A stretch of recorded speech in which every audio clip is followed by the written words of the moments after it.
سب سے پہلے کیا ہوتا ہے, کلیجی بنتی ہے, ایسے ہی ہوتا ہے نا, کلیجی بنتی ہے. تو کلیجی میں یہ ہوتا ہے کہ آپ اس کو, میں بناتی ہوں ہمیشہ, ایک میں آپ کو رپیٹ کر دیتی ہوں پھر بھی, سدا سے ہم بناتے تھے کہ جو آٹا چھانتے ہیں نا اس کی جو بھوسی ہوتی ہے نا, آج کل جو ختم کر دیا آپ لوگوں نے, جس کے نتیجے میں ہمیں شوگر جیسی بیماری مل گئی ہے, ٹھیک ہے نا. تو کیا کرتے ہیں, اب آپ آٹا لگا لیں اس کے اوپر, ٹھیک ہے نا, جو کلیجی ہوتی ہے فریش آئی ہے نا جیسی, واش کر کے آپ اس کے اوپر آٹا لگا دیں تھوڑا سا. ادھر آپ نے کیا کیا ہے, تھوڑا سا لہسن, ادرک کی ضرورت ہی نہیں ہے اس میں, تھوڑا سا لہسن کڑکڑائیں, تھوڑا سا زیرہ, دھڑا مرچیں, اور ڈال کے اس کے جب فوراً سے کلیجی کو واش کریں, اس کے اندر ڈالیں 2 چمچ ساتھ میں دہی ڈالیں, دم پہ رکھے, بعد میں کسوری میتھی چھڑک کے, میں کہتی ہوں کہ نہ انشاءاللہ آپ کے پیٹ میں درد ہوگا, نہ آپ کو بدہضمی ہوگی, سافٹ اچھی کلیجی بنے گی, بڑی مزے کی. بس اوپر سے لیمن سکویز کر دیں اینڈ پہ, اور وہ کلیجی ابھی جو گوشت قربانی والے حضرات بیٹھے گوشت بنا رہے ہوتے ہیں نا, تو میں جا کے ان کو کلیجی پیش کر دیتی ہوں. اور آپ یہ بنا دیتی ہیں, کوئی مسالہ تیار کرنے کی ضرورت نہیں ہے, کوئی پیاز ٹماٹر نہیں ڈالنا. نہیں, پیاز ٹماٹر تھوڑا ڈلتا ہے ان میں, کوئی پیاز ٹماٹر نہیں ڈلتا. آج پیاز ٹماٹر کے بغیر بھی میں آپ لوگوں کو ریمیڈی دے کے جاؤں گی. اس تپتی گرمی میں گوشت تو آ گیا نا, گوشت تو کھانا ہے, ورنہ تو منع کرتے ہیں. اس تیز گرمی میں گوشت کھانے سے منع کرتے ہیں, خاص طور پہ بلڈ پریشر کے مریضوں کو نا اتنی تیز گرمی میں گوشت نہیں کھانا چاہیے, ٹھیک ہے. ہاں جی, اوائڈ کرنا چاہیے. جن کو بی پی ہے, جن کو بی پی ہے اوائڈ کرنا چاہیے. لیکن پھر بھی میں ہوں نا آپ لوگوں کے لیے ایک ایسی ریمیڈی لے کے آئی ہوں, ایک ایسی ریسیپی لے کے آئی ہوں کہ جو آپ کھائیں گے گوشت انشاءاللہ.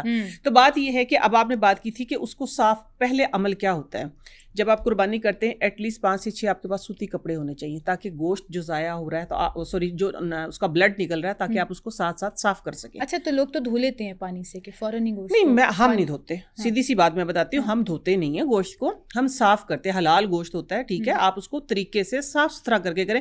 جب آپ گوشت کو دھو لیتے ہیں نا, پھر اس کے اندر پانی چلا جاتا ہے. جب پانی چلا جاتا ہے تو پھر وہاں پہ بیکٹیریا زیادہ آنے کے چانسز زیادہ آنے کے, وہ ڈرائی دیر سے ہوتا ہے. مطلب آپ یہ کہہ رہی ہیں, پہلے ایک سیکنڈ پاز لیجیے ذرا اس میں, کہ قربانی کا گوشت جو آپ نے, آپ کا حصہ ہے جو آپ نے گھر رکھنا ہے, آپ نے اس کو پانی سے دھونا نہیں, پانی سے نہیں دھونا نا, جو ہم باہر سے لیتے ہیں جہاں پہ ہمیں تسلی نہیں ہوتی ہے, ٹھیک ہے. یا اگر آپ کو اپنے قصاب کی تسلی نہیں تو پھر آپ دھو سکتے ہیں. دھو کے پھر آپ کا ایک خاص طریقہ ہے, ململ کے کپڑے کے اوپر ڈالیں گوشت کو, تاکہ وہ سارا پانی سک کر لے, ٹھیک ہو گیا. ہاں, پھر آپ کے پاس لیٹ سے آپ کے پاس 20 kg گوشت آ گیا, 20 kg گوشت آ گیا. میں آپ کو ایک اوور آل دینے لگی ہوں. پورے گوشت کو ایک ایسا مسالہ آپ لگائیں گے کہ آپ کا گوشت گلے بھی گا, ہضم بھی ہوگا, پریزرو جس کو آپ کریں گے تو ایٹ لیسٹ 3 مہینے تک اس کا کلر نہیں خراب ہوگا, ٹھیک ہے. ہاں جی, ڈفرنٹ آپ پیکٹ بنا کے رکھیں گے, ہر پیکٹ میں سے سیم ٹیسٹ نکلے گا, آپ نے ٹیسٹ ڈفرنٹ کرنا ہوگا. وہ کیا کرنا ہے, جس طرح لیٹ سے آپ کے پاس 20 kg گوشت آپ کے حصے کا, اور آپ نے وہ پریزرو کرنا ہے, دعوتیں کرنی ہے یا وٹ ایور, آپ نے جس طریقے سے بھی سیو کرنا ہے, ٹھیک ہے نا, آپ نے فریزر میں رکھنا ہے. لیٹ سے آپ کی دعوتیں, آپ ایک ٹائم پہ نہیں دل چاہتا انسان کا کھانے کا, ٹھیک ہے نا, آپ نے رکھنا ہے. میں 20 kg کا آپ کو دے رہی ہوں. آپ نے اس کے اندر کیا کرنا ہے, 250 گرام آپ نے لینا پپیتے کا پاؤڈر, 250 گرام آپ نے لینا کچری کا پاؤڈر, 250 گرام آپ نے لینا ہے ادرک کا پاؤڈر, 250 گرام آپ نے لینا ہے لہسن کا پاؤڈر. یہ 4 پاؤڈر ہو گئے, 1 kg بن گیا آپ کا یہ, ٹھیک ہے. اس کے اندر آپ نے کیا کرنا ہے کہ 250 گرام ہی نمک ڈال لیں, بہت زیادہ نمک نہیں, ٹھیک ہے نا. نمک سے یہ ہوگا کہ اچھا لوگ کہتے ہیں کہ نمک سے کلر خراب ہوتا ہے, الحمدللہ میں تو ہمیشہ ہی لگا کے رکھتی ہوں, کبھی کلر نہیں خراب ہوا ہے, بلکہ گوشت کا ٹیسٹ بہت کرسپی ہوتا ہے. گوشت نمکین نہیں ہو جائے گا؟ نہیں, نمکین تو ہر سالن میں تو نمک جائے گا, ہر سالن میں ادرک لہسن جائے گا, ہر بیسک اسپائس ہو گئے نا, یہ آپ کے بیسک اسپائس ہو گئے, جس کی وجہ سے کہتے ہیں نا کہ ایک ہیک آتی ہے گوشت کے اندر, چربی کی اسمیل آتی ہے, سم ٹائم ایک ہمک آتی ہے. ہمک کو بھول جائیں, پھر آپ ہمک کو بول جائے. آپ نے سارے گوشت کے اندر لیٹ سے آپ نے گوشت واش کر لیا, واش کرنے کے بعد ململ کے کپڑے کے اوپر ڈال دیا, وہ تھوڑا سا اس کا پانی جو وہ ڈرائی ہو گیا, اس کے بعد آپ وہ مسالہ ڈال کے اس کے اوپر سارے میں لگا دیں. پھر اپنا گوشت کائنڈ آف میرینیشن کر دینی ہے, kind of marination dry form میں, تاکہ اس کے اندر جو تھوڑا بہت پانی ہو وہ بھی سک کر لے اپنے اندر, ٹھیک ہے نا. اس کو مکس کریں, مکس کر کے آپ اپنے پیکٹ بنا کے رکھ دیں. آپ پھر آدھی رات کو بھی اگر نکال کے بناتے ہیں, لیٹ سے اس کے ساتھ ساتھ میں آپ لوگوں کو ایک اور بتاتی ہوں جو میں کرتی ہوں اپنا وقت بچانے کے لیے. جب سے میں بھی الحمدللہ گھر میں تھی تو پھر مجھے کوئی ٹینشن نہیں تھی. اب کیونکہ آپ لوگوں کے ساتھ 3 سال ہو گئے ہیں, تو اب میں یہ کرتی ہوں. پہلے میرے گھر میں مہمانداری بہت ہوتی تھی, تو وہ بھی مینیج کیسے کرتی تھی, سارے طریقے وہ بھی میں بتاؤں گی آپ لوگوں کو. تو آپ لوگوں نے کیا کرنا ہے, بس اپنے حساب سے آدھا kg کے 1 kg کے جو آپ نے پیکٹ بنانے آپ لگا کے رکھیں, بنا کے رکھ لیں, نکالیں. اور آپ کی بیسک اسپائس لگے ہوئے, آپ کو نہ ادرک لہسن چھیلنے کی ضرورت ہے, نہ پیسنے کی ضرورت ہے. وہ آپ نے نہیں ڈالنا, میں یہی پوچھنے. ہاں جی, نہ ادرک لہسن کی آپ کو کوئی ضرورت نہیں ہے, نہ آپ کو پھر گلانے کی فکر ہے, ٹھیک ہے. آپ مٹی کی ہنڈی میں بنائیں, آپ ہنڈی میں بنائیں, آپ کا گوشت گلے بھی گا.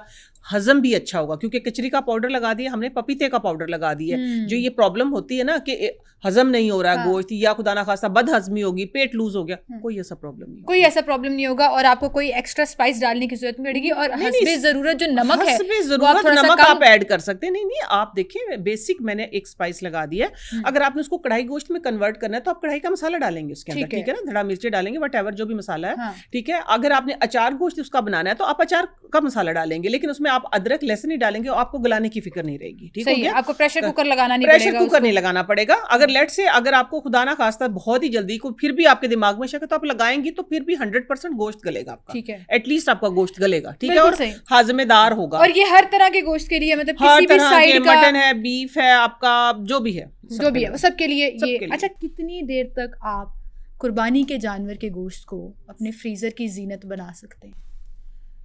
نہیں دیکھیں, میں نے پہلے جیسے کہا نا, یہ گوشت فریز کرنے کے لیے نہیں ہوتا, یہ گوشت پوائنٹ آف ویو ہو گیا نا, لیکن لوگ زیادہ وہ پھر بھی 20 کلو کا گوشت ہے, لوگ اتنا کر کے کھاتے ہیں لیٹ سے, تو وہ کتنی دیر تک جو ہے وہ کھانے کے قابل رہتا ہے؟ کھانے کے قابل رہتا ہے, آپ نے یہ بات کی, یہ اچھا سوال ہے. کھانے کے قابل آپ زیادہ کوشش کریں کہ 3 ہفتے سے زیادہ کا گوشت نہ رکھیں. 3 ہفتہ 1 مہینہ بھی نہیں ہوتا. ہاں نہیں, لیٹ سے میں ایک بات کہہ رہی ہوں, دیکھیں ہیلتھ کے پوائنٹ آف ویو سے میں کہہ رہی ہوں, جو میں ریسرچ پڑھتی ہوں, جو میں دیکھتی ہوں, 3 ہفتے سے زیادہ نہ رکھیں. لیٹ سے آپ نے رکھنا ہے, آپ کا اس طرح کا ہے کہ آپ نے اس کو گوشت کو پریزرو کرنا ہے زیادہ ٹائم کے لیے, کوئی بچہ آ رہا ہے, کوئی آ رہا ہے, آپ نے, یا آپ ایک ٹائم پہ نہیں کھا سکتے, تو پھر میں کہتی ہوں منیمم میکسیمم ٹائم جو ہے وہ 3 مہینے سے زیادہ. 3 مہینے سے زیادہ اگر آپ استعمال کریں گے تو گوشت خراب ہو جاتا ہے, غذائیت کھو دیتا ہے, وہ والا ٹیسٹ نہیں رہتا. 3 مہینے کے بعد وہ والا ٹیسٹ وہ نہیں رہتا, تو ڈیفینیٹلی غذائیت بھی نہیں رہتی. اچھا, جو لوگ قیمہ کرا لیتے ہیں اور وہ ساری گول گول بوٹیاں ایک سائڈ پہ رکھ لیں اور اس کا قیمہ کرا لیا, لیٹس سے 16-17 کلو قیمہ کرا لیا, وہ بھی 3 مہینے سے زیادہ نہیں چل سکتے. گوشت ہے نا, گوشت کا قیمہ بن گیا, کسی بھی فارم میں ہے, آپ رکھ کے دیکھ لیں, ٹیسٹ چینج ہو جاتا ہے. اچھا, آپ نے اچھا ٹیسٹ نہیں چینج ہوتا, گوشت کا کلر بھی چینج ہو جاتا ہے. 3 مہینے کے بعد اگر آپ کریں گے نا, تو پھر میں یہ کہتی ہوں ڈیفینیٹلی آپ کسی ماہر غذائیات کو بھی ادھر بلائیں گے نا, تو وہ آپ کو یہی بتائے گا وہ غذائیت نہیں رہتی اس میں. آپ نے تو 3 مہینے کا مارجن دے دیا, وہ 3 مہینے کا مارجن بھی نہیں دیتے, وہ کہتے ہیں 1 مہینے کے اندر مکائے ورنہ بانٹ دیں. 3 ہفتہ 3 ہفتے سے زیادہ نہیں کرنا. اچھا, ایک اور احتیاط میں ادھر بتاؤں گی, سب کو میں بتاؤں گی یہ بات, کہ گوشت ہے چاہے آپ کی کوئی بھی چیز ہے, جب ایک دفعہ آپ فریج سے نکال لیتے, یہ خاص سننے والی بات ہے, ایک دفعہ آپ فریج سے نکال لیتے, لیٹ سے آپ نے کوئی گوشت رکھ لیا زیادہ اور آپ کو 1/2 kg چاہیے, 1 kg گوشت رکھا ہے, آپ نے نکال لیا, نکالنے کے بعد وہ گوشت سافٹ ہو گیا ہے, مینس کہ وہ اصلی حالت میں آ گیا, ڈی فروسٹ ہو گیا, پھر آپ نے روسٹ کر دیا, وہ آپ کہیں کہ آپ کے لیے زہر ہے. اچھا, وہ آپ کے لیے زہر ہے, یہ میں بھی کہہ رہی ہوں, یہ میں آپ کو ایک دفعہ فریزر میں سے آپ نے پورا چنک نکال لیا, تو پھر یا تو آپ اس کو پکائیں یا ختم کریں, دوبارہ فریز نہیں کریں. نو